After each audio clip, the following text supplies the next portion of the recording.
Hello and welcome to Gunnar Weiskamp's web development. We're doing lesson 15 in Angular. We're looking at the nginclude. Yes, nginclude. So today we will be looking at the powerful feature of the nginclude and seeing how HTML can be injected into our web app via its use. I'm going to show two quick demos. The first is the simple one, and one a little bit more inventive. So if you want to create today's app using 2013, just a new project, and then make sure these items here are selected. We're making an empty app, no MVC, no web forms, no nothing, just an empty app. Okay, cool. Right, let's go and see our wonderful Visual Studio. So let's start from left. Let's start here, right, in our directory structure. So as you can see, I have installed Angular, so that's all installed. My app file here is also installed, which is over here. So he's in that location. I have added 4 HTML pages, so you'll need to add those 4 HTML pages, the same naming convention. So we've got BMW info HTML, cars, this HTML page here, and Porsche information. So if you can add already those 4 HTML pages in, that might be of some use. Let's talk about what's in front of us here. So this is just our HTML page, and we've just got our controller, our app, everything's ready to go, and we're referencing our Angular scripts up here. And in our Angular script, we've just got an empty Angular script here. So it's all ready to go for some code. So without further ado, with nginclude, it's better I show you how it works than I try to tell you how it works. So let's grab this. Oops, what's happened there? No. Put it in here. This is our Angular code. Okay, come on, machine. Be good with me. Oops. Oh, no, I did something wrong there as well. That goes in there, and we've got a bit of too much code going on here.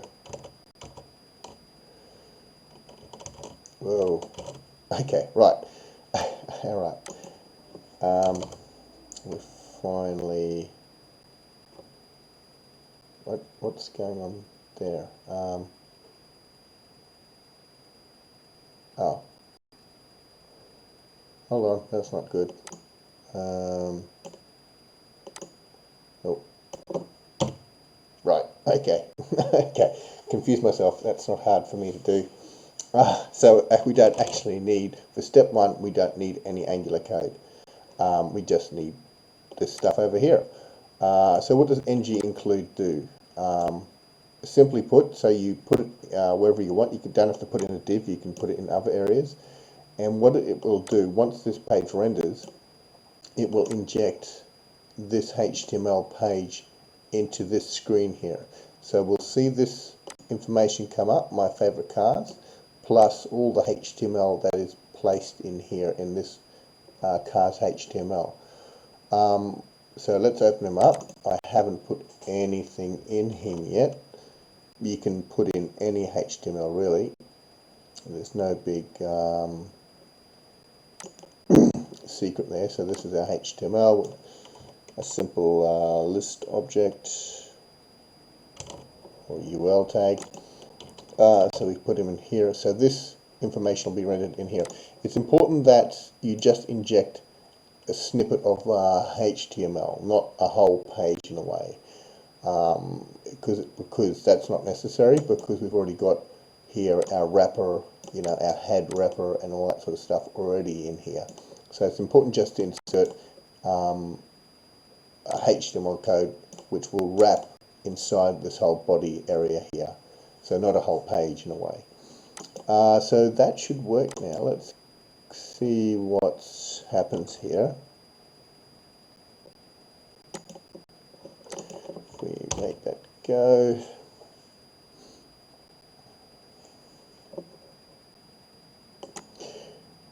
And oh, yay! Was just about to cry. So it doesn't take much. I cried at Titanic. Oh God, I can't believe I just said that. Anyway, no, I didn't. So yes, we've got our favourite cars here coming up, and that's coming from this piece of area. So that's from the main page, but this HTML is coming from that area, and that's the big thing with nginclude. It injects this HTML here into our page. So as you can see, for the next demo, the more you think and use about nginclude, the more powerful your pages come. And these sort of processes lends Angular to create what they call single page applications quite easily and quite well. So now if we grab our next bit of code, okay, so we're gonna use our two files here now. So it's just going to be for the BMW car, and this is going to be for the Porsche car. Okay, so that's all going well. Grab the next bit of code. So this is actually our Angular code. And now we'll grab our HTML code.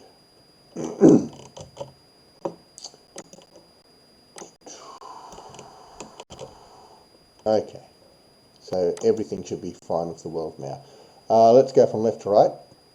So we're creating here a select object, which is going to be shown on the screen, and we're passing in here, we're using the ng model, and we're passing the car type here as an item. Going further down, we're going to use the ng repeat to show certain cars that we've got here in our car object, which is over here. So we've got two cars, BMW and Porsche, which you can select from this drop-down list. I have talked about the ng repeat before. It'll just iterate for these two items and show them both, and this it'll end up here in the item in the value area, and it'll be physically shown here via the use of expressions. So that's what's happening there.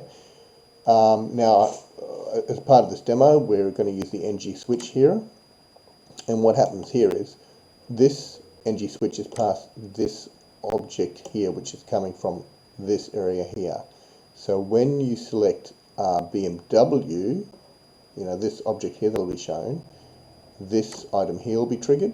It'll be passed down through here, and this is where our nginclude comes in. This page here, this HTML will be shown.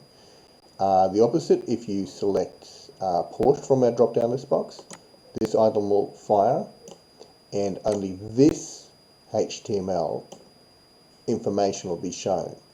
So what I'm trying to introduce here and bring to people's attention is if you have a screen which is sort of configurable, you can allow people to see different things that they want around a screen. So you can inject a whole lot of different HTML. And one thing I did forget to mention, but you'll see that come up here, BMW. So let's just select BMW. BMW cars are really great. Let's have a quick look at our, you can already use Angular in that next file. We're already using Angular here. That's coming here from our app area. So that's where this variable here is coming from. BMW cars are really great. So you can have a whole bunch of code just running down here in this page itself. And the same if you just switch over to Porsche, we get Porsche cars are really great, which is coming from this expression here, which is created over here. Porsche cars are really great. So as you can see, nginclude can become a really easy and useful piece of technology to allow multiple to allow one page to use multiple HTML elements, and that can be quite useful in some scenarios. Yeah, okay, so what's happened here? So yeah, so that was nginclude today. I hope you got something out of that information, and I had fun bringing it for you. Please subscribe to my channel, and hope to see you next time. Bye.